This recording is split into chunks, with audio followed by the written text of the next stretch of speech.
It often begins with a look, not just any look, but the kind that makes you feel seen, as if, for the first time, someone truly understands you. But what if that look isn't about who you are? What if it's about who she hopes you might become? You feel special, chosen, but beneath that warmth is a quiet calculation. She's not falling for you. She's falling for the version of you she's crafted in her imagination. You're not being understood. You're being cast. And when the script shifts, you won't be asked to adapt. You'll simply be replaced. Carl Jung spent his life studying these subtle distortions, the unconscious forces that shape how we love, how we suffer, and how we lie to ourselves. He called this invisible process projection, a psychological sleight of hand where we place our unmet desires and inner wounds onto others without even knowing it. For women, Jung identified a particular projection, the animus, the inner masculine figure that lives in every woman's psyche. When this archetype is unexamined or immature, it becomes dangerous. Not intentionally, but unconsciously. A woman possessed by her animus doesn't love a man, she uses him to validate the image inside her mind. And when he stops matching that image, he's no longer lovable. He's disposable. Men, meanwhile, fall into the trap willingly. We confuse being admired with being known. We hear the compliments, the praise, the romantic fantasies, and we think we've found real connection. But all we've found is a stage, and we're expected to perform. And here's where it gets tragic. Because most men keep performing. They mold themselves to fit. They silence their truth. They become who they think she wants, not who they truly are. And over time they forget the difference. Jung warned that this is the great self-betrayal, when a man gives up his own path for the illusion of being loved. He called the path out individuation, a brutal, lifelong process of reclaiming your authentic self without the need for external validation. But individuation is not romantic. It's not a weekend retreat. It's not something you do to be more attractive. It is a dismantling. You strip away the layers of false identity you've accumulated, the people pleaser, the performer, the projection, and when those masks fall, you're left with silence, with solitude, with the raw, unfiltered truth of who you really are. That's where most men turn back, because being unknown by others is painful, but being unknown to yourself, that's unbearable. You see, many men spend their lives trying to earn their worth through the gaze of women, but Jung would ask, why do you need her gaze to feel real? What part of you disappeared so long ago that you now search for it in her eyes? This is why your relationships collapse. Not because she lied, not because you weren't good enough, but because both of you were lost in projections. You were performing, she was projecting.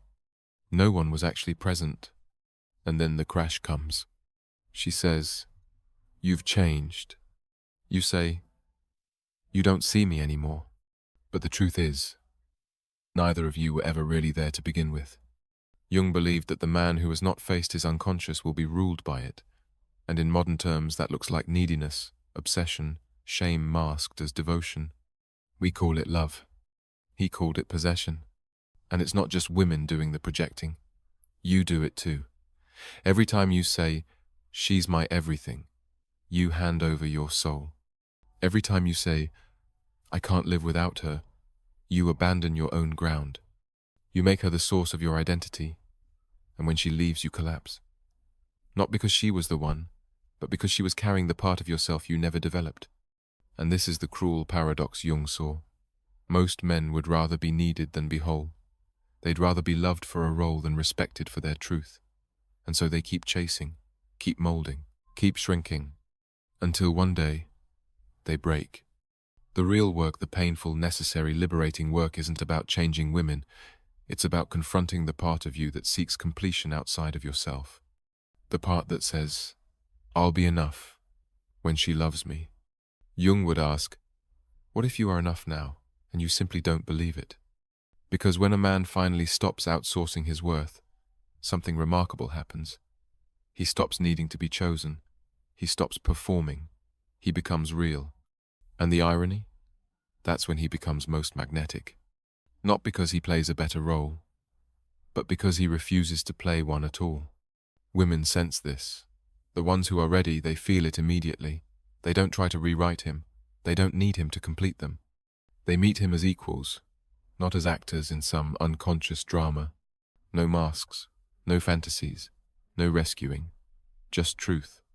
But to get there, you have to be willing to stand alone, to let go of being understood, to risk being unloved, because the love you're chasing, if it's based on projection, was never real anyway.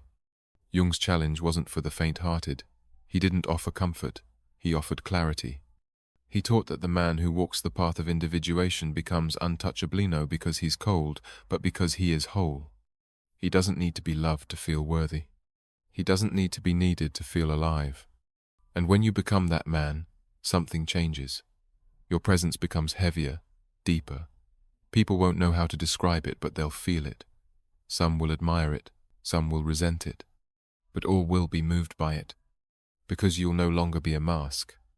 You'll be a mirror. And the world, Jung said, fears the man who no longer fears himself.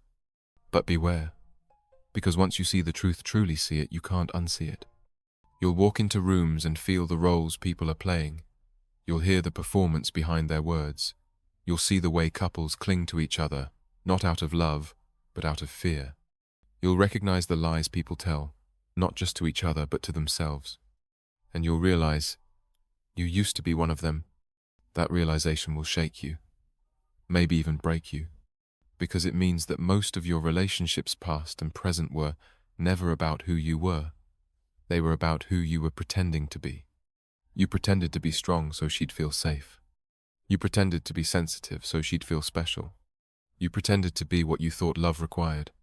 But all that pretending, it made you one thing that matters most. Who are you without the performance? Jung called this the confrontation with the shadow. The moment when a man turns inward and sees not just his light, but his darkness, his selfishness, his rage, his fear of being alone, his quiet craving to be validated. It's not a moment of pride. It's a moment of horror, because suddenly you realize you are not who you thought you were. And from there, you have two choices. You can run. Blame her. Blame women. Blame modern dating. Blame feminism, society, whatever helps you avoid the mirror. Or you can stay. You can sit in the fire. You can face what's broken. You can ask the question few men dare to ask. What if the love I've always wanted is waiting behind the parts of me I've always refused to face? You see, most men think freedom means doing whatever they want. Sleeping with whoever says yes, avoiding commitment, chasing attention. But Jung taught a different kind of freedom, a deeper one, the freedom that comes not from doing everything but from needing nothing, the freedom of standing fully in your truth, knowing that your value isn't negotiable, that your presence isn't a commodity to be bartered for affection, that you don't have to be more than you are, and you never had to be less. And here's the twist. When you reach that state, you stop seeking the perfect woman. You're no longer seduced by beauty that hides emptiness. You're no longer hypnotized by praise or flattery. You see past it all, because you're no longer trying to be chosen. You're choosing from a place of discernment, not desperation. And when you meet a woman who's done her own work, you'll recognize her instantly. She won't try to complete you. She won't try to fix you. She won't project her pain onto you. She'll see you, fully, clearly, without illusion, and she'll stand beside you not as a worshipper, not as a controller, but as an equal, a partner, a soul who's walked through her own fire.